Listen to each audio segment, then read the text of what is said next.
Hi friend, rib মাইথোলজিতে তোমাদের সবাইকে স্বাগত। আচ্ছা, আমরা সবাই করুণা, দয়া, কৃপা এই কথাগুলির সাথে খুবই পরিচিত।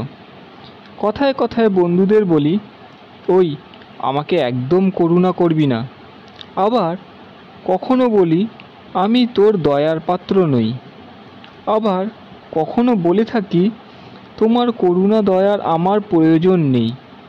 তাহলে আমরা কি সত্যি জানি করুণা দয়া আসলে কি?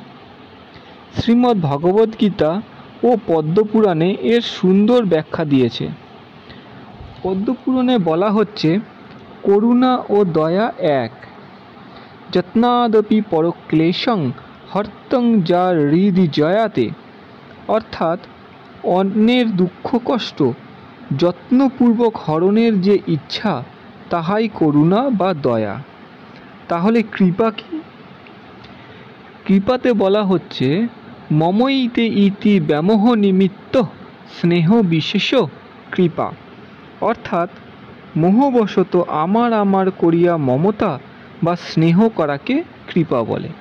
তাহলে বন্ধুরা, বোঝাতে পারলাম করুণা, দয়া, কৃপা কি। সো আমাদের ভিডিওগুলি যদি ভালো লাগে তবে লাইক, কমেন্ট, শেয়ার করে অন্যকেও দেখার সুযোগ করে দিও। নমস্কার, আবার দেখা হবে অন্য কোনো অধ্যায়ে।